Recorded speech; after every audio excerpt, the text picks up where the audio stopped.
to you as my birthday.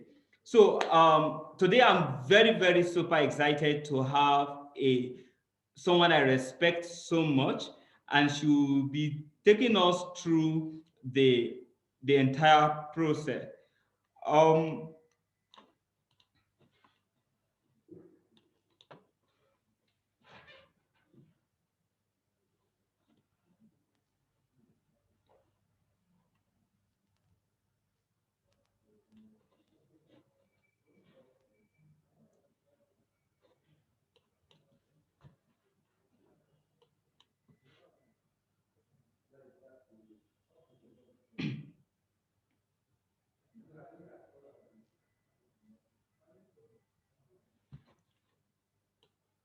So it is my privilege or pleasure to invite to the podium now our guest for today and our facilitator.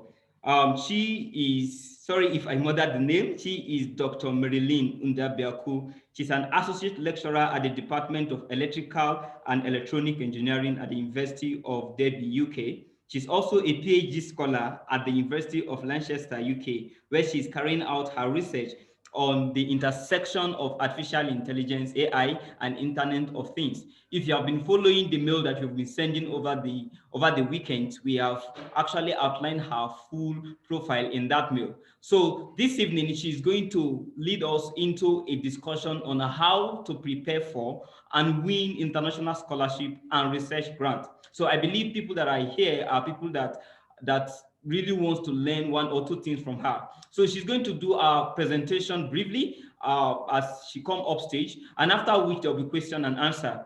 But before then, I would love to ask us to drop our questions in the comment section so that we'll be able to go through it. So when it is time for the question and answer, all we just need to do is to pick the questions that have been asked in the comment section or on the chat. Comment section for those that are joining us on Facebook Live, or and on the chat for those that are joining us on the Zoom. So you are welcome.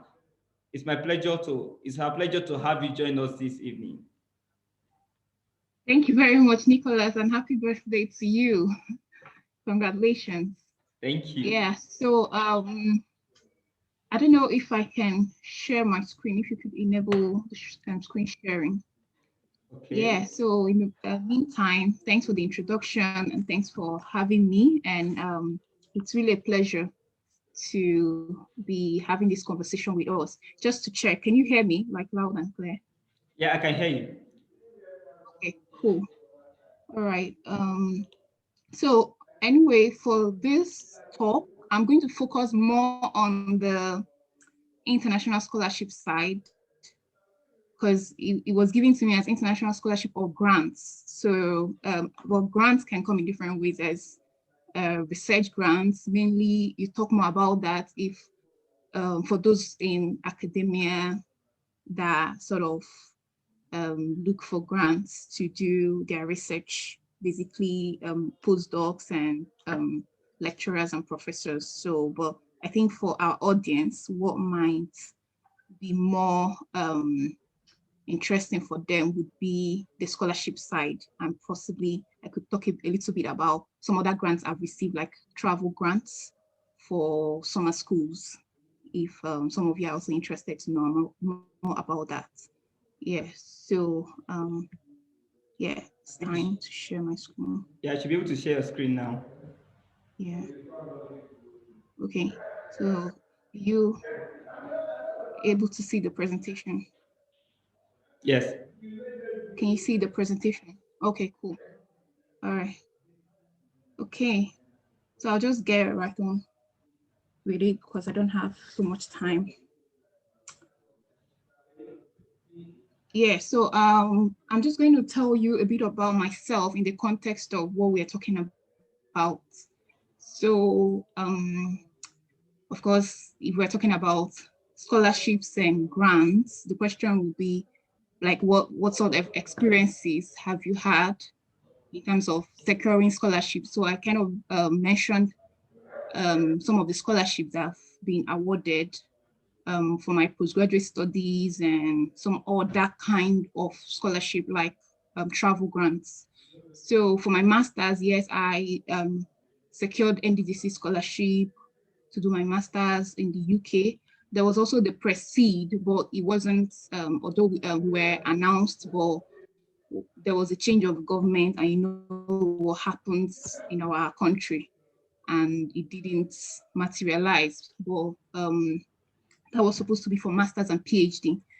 When Goodluck Jonathan's administration set that up, I also secured the, I don't know if I'm able to pronounce this university right, but Chungcheong University Scholarship for international students, and for masters. Then for PhD, so these are different scholarships. They call it different things, but basically, it's a PhD scholarship, and all of them were actually fully funded. So when I say fully funded, it means like there was the tuition at international or overseas rates, because you'd find that the home rates, like home tuition fee, that's when you say home, it means, for example, in the UK, home students are the British students, then others are international.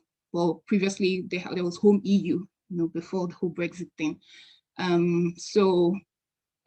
Overseas rates was usually higher than the home rate. So if you say you have fully funded scholarship, then that meant that, sorry, there was something on the chat. Is there anything for me? I'll just carry. Yeah, the home EU rates, or the home rates, is usually like smaller, like, than the international rates. So fully funded means you're having your fees paid at overseas rates, and you're also getting a stipend, or living allowance, as you may call it.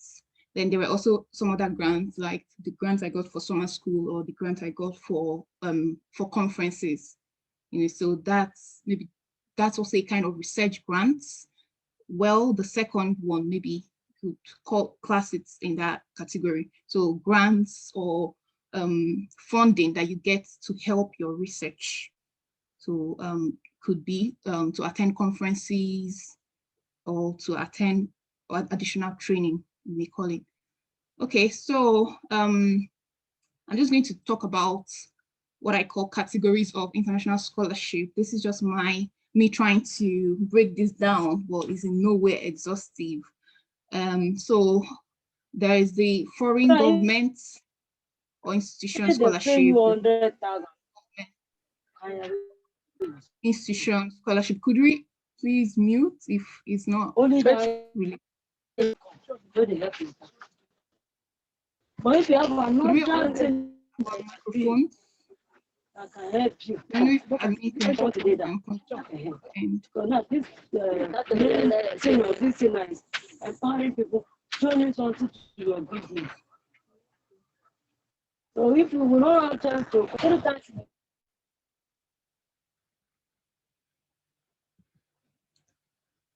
okay, so then we have the university and private bodies kind of scholarship, and well, I also included this what we call subsidized education, because in some sense we might think of it as just free tuition or low tuition universities, but most of the education you're getting there are highly subsidized by the government.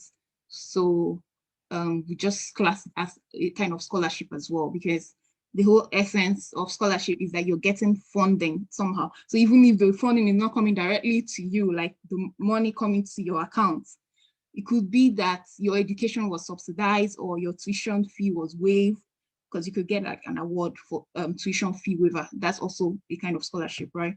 Yeah, so and for most of the things I'm going to be talking about, luckily I have written articles on them. So if you go to my website, scholarling.com, you would find lots of these different articles. So, but I've provided the links as well, so that if you want to read further about it. And by the way, by the end of this, I'm going to share the slides with us, so don't worry about it. I'll share it with everybody. I'll just provide a link where you find the presentation, so you can directly go there. Some things are on the notes section, so you'd have to like go to find them there as well. Okay, so let's just look at some foreign governments or institution scholarships. So these are basically, some kind of government body, government institution that, they have a funding program for international students. So it might be, they might specify the countries that are eligible. Some of them may be, okay, Commonwealth countries, some may be African countries, some just in the eligibility. That's why if you're seeking for or you're looking for the scholarships, you would want to check what's the eligibility criteria, because you don't want to start and realize, oh, this is not meant for you. And it may change from year to year. I remember trying to apply for a scholarship, and I'd already submitted my application, and then I made some inquiries. They were saying that for that year, okay, actually what happened, I was trying to submit, I had prepared my documents, and when I wanted to select the option, because they were asking, which country are you from? But I didn't find Nigeria. I was like, why is Nigeria not in the list? Is that a mistake? So I contacted the admin, and they said, no, this year, Nigeria is not on that list. So all the time I'd spent preparing for the application, like it was almost like a waste. So it's very important, talking about how to prepare now. This is part of it, how to prepare, because it's when you prepare that you position yourself to win the scholarship, right? So you have to look at the eligibility criteria. Don't just rush in and start preparing application document. Read carefully the eligibility criteria, like what are you, they may give criteria for your educational qualification. Maybe you need to have a minimum of 2-1, and that's not to say if you have to, there are no ways around you also eventually getting scholarship, but at that point you need to look at the criteria. So even if you want to carry on regardless of the eligibility, you would have at least been aware of your limitations, and you know how to make up for it, right? If you want to like fake it, you just want to still apply regardless. Maybe then you need to be praying, doing more prayers, or do more on your application to just make up for whatever limitations you have, right? So these are just examples. There are so many more. Like Chevening is the UK government one. There's Next for Japanese. There is New Zealand. Bright is for the US. Australian government, Erasmus Mundus. So these are like foreign government scholarship. You also have home government. So home, now I'm referring to Nigeria, but that could be any other country. So home government scholarship here, I'm referring to scholarships where you are sponsored by some home institution to do your studies abroad. So it could be NDDC. I was awarded NDDC scholarship, and not at my first, my second attempt actually. So I've still come to, what to do when you are, maybe you've applied and all that. I'll come to that hopefully if we have time. There's NITDA, bilateral education agent agreements. I also kind of went for this. I got to the last stage of it.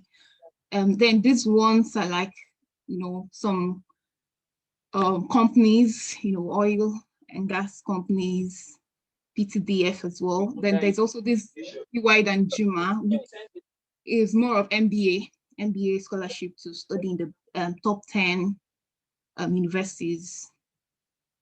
Then you have university and private body scholarships. So universities can award scholarship on different, it could be called different things. It could be called need-based scholarship, graduate assistantship, maybe if you're coming in as a graduate teaching assistant, or research scholarship, could even be called Vice Chancellor's Excellence Award.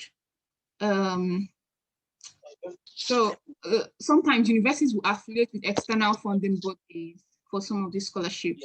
So this is an example of a typical university scholarship I was awarded. That was in 2016, and this was a university in Taiwan, and it was like a fully funded scholarship. Of course, the way it's done in a phase by phase kind of way. So after your first year, you would have to prove that you are qualified. So I think they would expect you to have minimum of a particular grade, for you to qualify for the next year. So I think that also would motivate you to study really hard, because you know that if you don't make good grades, you're not going to end that scholarship for the next year, So I think that's a kind of motivation for you as well, not get distracted. Then, so when it comes to subsidized education, I wrote here about, top 10 countries based on finance in terms of, the countries that have like the lowest tuition. Some of these, the money that they are charging you is not actually tuition. I think there's a lot of interference.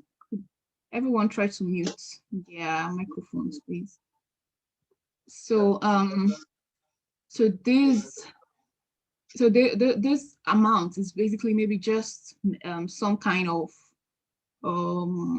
not really, because it's not it's like subsidized. Government somehow subsidizes education, and maybe you have to pay some sort of subsistence fee or so.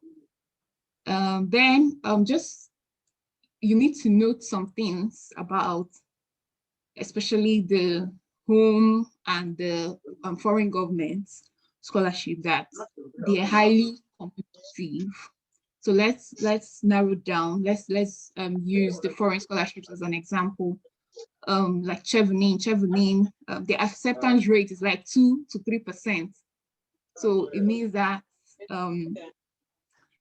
are just taking 2% or 3% of everyone that applies. That's so low, right? Then that's to show you that it's really, really very competitive. Next, they just take like 150 students every year, and we're talking about global, not just Nigeria, right? Erasmus Mundus would take about 1,000 and something per year. So that's to tell you that they're highly competitive, because you're not competing just against.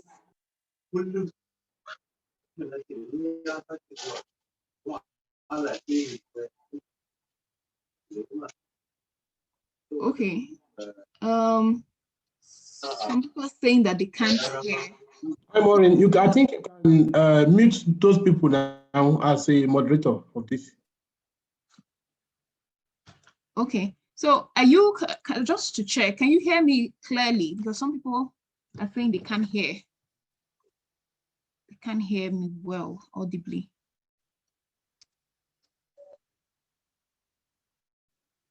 Am I audible enough? Just put on the chat if you can hear me clearly. Okay, yeah. I think those voices were interfering lots. Okay, perfect. All right, let me write on. So also this government scholarships, they usually have a quota, right? So they could say that we're going to be taking, okay, just imagine that everyone is coming from, let's say, Chevening, everyone is coming from Nigeria. That would mean it's so skewed to just one country. So for them to achieve that balance, they could give a quota, okay, 10% marks from a particular country. And they know how they share it and based on their criteria, right? So that's also for you to know that sometimes winning this scholarship is not that you didn't do well. You probably could have done better than someone from Tanzania or another country, but because of the quota, even like I remember the NDDC scholarship, they had this quota thing as well. So it could just be that everyone from Enugu State like did excellently well, better than others, but because they have to like also consider people from other states, they would cut it off at some point. So you know, don't feel too bad if you don't get these things. There are a lot of factors, a lot of dynamics involved. Okay. Then let's just now look at you know, so I've talked about moment here. Okay. So the routes for winning the scholarships, right? Like I said, this is just me trying to put some structure around this. Okay, I'm just looking at the chat here. So one is direct contact with academies. You can contact them directly. You can apply for advertised scholarships or projects. You can even apply directly to the university or institution programs. And in the case of those low or free tuition universities, you can apply to those universities. So we'll just look at some of these. This is typical direct contact approach, and I've written an article on this. I will refer you to the full article if you want to learn more about this. This was actually me sharing my experience of how I secured the PhD scholarship in the UK. You know, so if you're thinking of where do I actually start from, you start from finding the country of interest. You search for universities offering that course of choice. Let's say you have a specific country, or if you're open, maybe the more open you are, maybe the better for you. But some people are just specific. They just want to go to the US, or they want to go to Canada or Australia. Then you need to find the universities offering. You need to then go to the faculty websites, check for you know, information you usually find on every university's website. You're going to find research groups, their labs, research areas or interests, something that tells you more about the faculty. Then you would then proceed to browse through the research profile of academics, because now you're looking for research, and this may not work in every case. It may not work for maybe some master's program, but this is just maybe, let's just put it on at the class of postgraduates. Then check if their research interest matches, or their profile matches your research interest. So maybe at this point, you may be very, very specific or broad about the kind of research you want to do. Some people start out, they want to do like postgrad, but they don't really know what, they just want to start. Okay, so and then you also, if you find a profile that matches your interest, you can then look at relevant publications, because the next thing you want to do is to contact them, and you want to contact them. I've also written articles on how you can contact potential supervisors. You don't just write and send them generic emails, because those kind of emails is either it lands in the junk or it's not read, because these people are so busy, they receive hundreds of emails. So put yourself in their shoes, and you know, you need to be outstanding and stand out. Okay. Then, so it's, if you also want to go through the advertised project route, yes, there are different, I've written articles as well on how you can comparing both sides, maybe pros and cons, and what you need to be aware of, and when taking that particular route. So for example, when it comes to direct contacts, yes, there's less competition because they're actually reaching out directly to the faculty. And maybe the hiring process might not be so formal. They might still, or once you've established contact, they'll still go through the admin side of things, but it would, most times it will be less formal and complicated, the way advertised projects that they probably spend a lot of money advertising would be, you know. But then for this one, for the advertised projects, you know that the funding is available for direct contact. You don't even know if funding is available, and in your first email, you're not going to immediately start asking about funding, or at least not directly, you know. Okay, then if you also want to search for, I've given some